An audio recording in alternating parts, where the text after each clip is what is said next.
if Reavers aren't good in this deck, then Reavers just can't be good, right? That's the issue. Like Reavers is just a one card, but I also maybe mean like Scarthane, Stefan. There's a few other things. It's starting to feel a bit like bad aggro. Yeah, of course. And that's why I don't like aggro combo. Aggro combo is always just a bad version of aggro. It's kind of fun, and if you want to build this deck like this, then it's fine. But like, it's not going to be good. When it gets the wins, it'll get them like fast and clean. Crimson Aristocrat. I think I kick.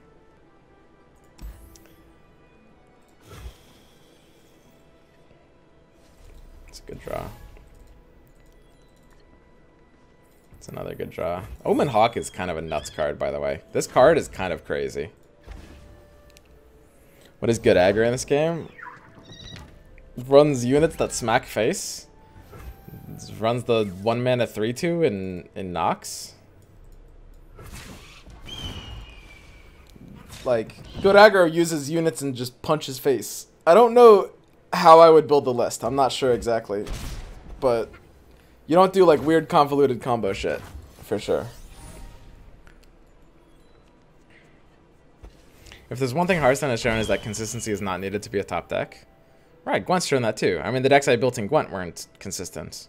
They weren't like... most of the decks I built weren't top decks. A couple of them were. But, I mean...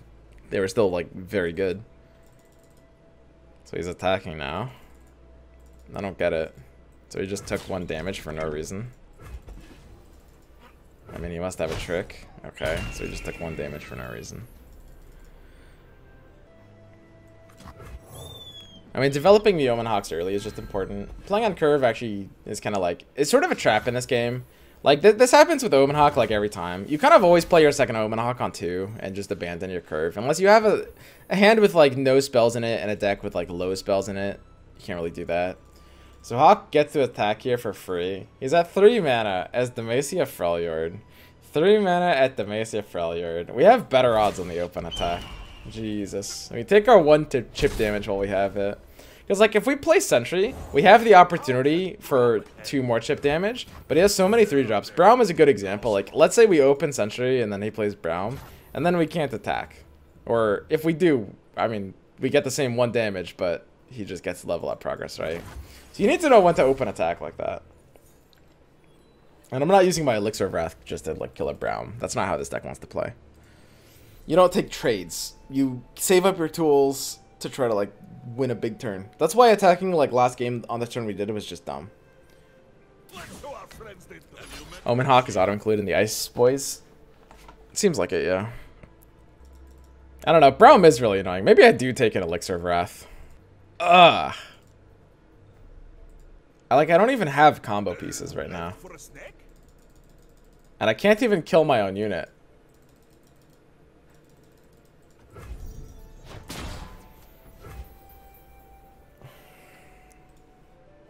I mean, I can kill my own unit if I really want to. I really, truly don't, though. Kill him, 3/3 overwhelm everyone is annoying. He's not going to level up.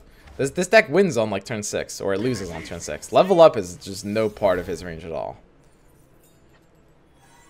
Braum, like, never levels up. Braum's doesn't even exist to level up. This unit is an anti-aggro tool, mostly.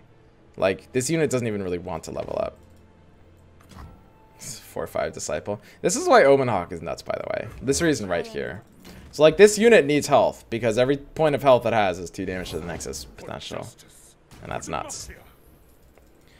I mean, we could probably force him into somewhat of an awkward block. This goes into a 4. Trading with Garen is not really what I want for this card. It's just blood, darling. Look what you did.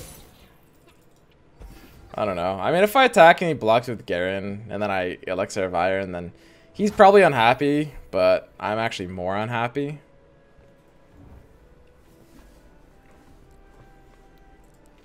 I don't know. This is weird. I think attacking is actually just a bait here. This is a weird deck. You have 2 of the Might Overwhelms in hand. I don't know. Maybe even just using Aristocrat on something that wasn't like a Reaver or a Skellen is just dumb. We fight for 1 Freljord. Because this deck only does have like one attack. Got the other 4/5 Disciple. I like your style. I like your face. I like your face.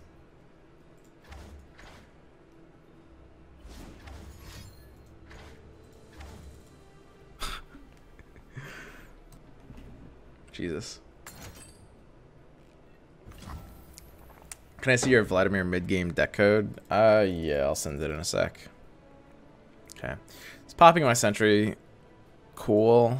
I'm down for it. Why not? And these cards are kind of OP, by the way. Crimson Disciple. Like, imagine if I had a couple Death Lotuses in my hand right now. Like, unironically, like, imagine that. How crazy would this be? Like, I just need a bit more damage sources. Serious? He's risking so much by doing that. He's setting it to 1. I've got a hand that's full of tricks. I'm a Vlad deck. I have like Death Lotus as an option. Anything that damages this, Blade's Edge, just to get like 2 more damage on his brow when it's already at 3. And like, I have the ability to kill that, but I don't even want to. Sniped? It's not even a snipe. That's not what I'm saying. Like, if he's sniping, he probably still doesn't want to do that because he sees I have the ability to kill it. I don't have the ability to efficiently kill it. And also, like, people don't really snipe streamers that often. It's like it's a lot rarer than it's memed about. So where are these cards, huh? I'm supposed to have like more cards. Do I just like literally just keep AFKing? I mean, these draws are useless. This is originally why Elixir of Iron was a 2-of. This is pretty spooky. 3 Elixirs of Iron and deck Keck W. Ice runs in our veins. There we go. I mean, we can attack on 9. Not really the clock we want, but yeah, that's fine. Crypt got sniped all the time because there was a guild of people literally dedicated to doing it. Yeah, that's true. Do you often make those promises? We do what is right. Brahm's my 4 attack unit. Okay.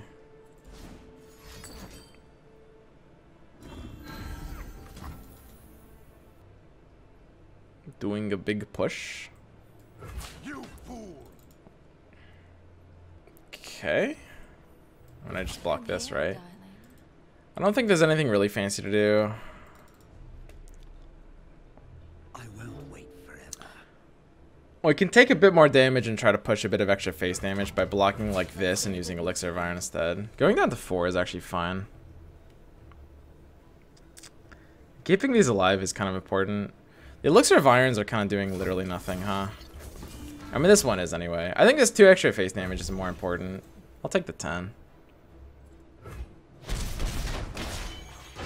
Look how we have grown.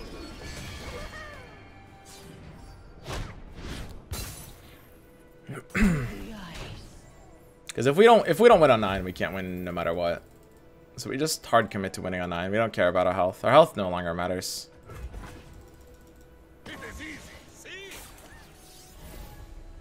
Kill Brown.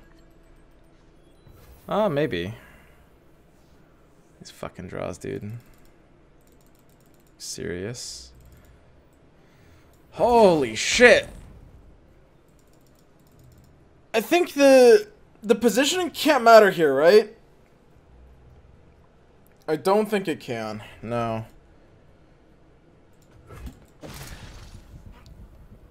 It's always just open attack. 3 Elixirs of Iron, Keck W. Yeah, I just have to cut it to 2-up. The deck is really tight. This is the nightmare triple iron draw situation. This is completely awful. This is our homeland. Fear is the first of many foes. Okay, so right now this guy's taking damage ally +3/+3. So he's taking 3 damage to Vlad's ability. He's taking 1 damage to the Crimson Disciple ability. So he's taking... 2 to this. So he's taking 5 total. So if I use Elixir of Iron... on this, he's threatened under lethal. And if I use might, I don't have to use might yet, right? No, I do have to use might. So if I use one of the mights on this, he's threatened under that lethal again. So now that he's under the lethal threat, we want to pass initiative back to him. Because we want to find a way to push it otherwise. So now he uses the take heart. +3/+3. And now that he's at 6, we want to repressure lethal by using Elixir of Wrath. So this is dealing 4 to face. Vlad is triggering this, dealing 2. And Vlad is doing 3 more. So he's under 9. So now we Wrath to push this back into lethal and pass back to him. And we're good. And if he played another card, I would like Elixir of Iron this Disciple to push it back into lethal again, right?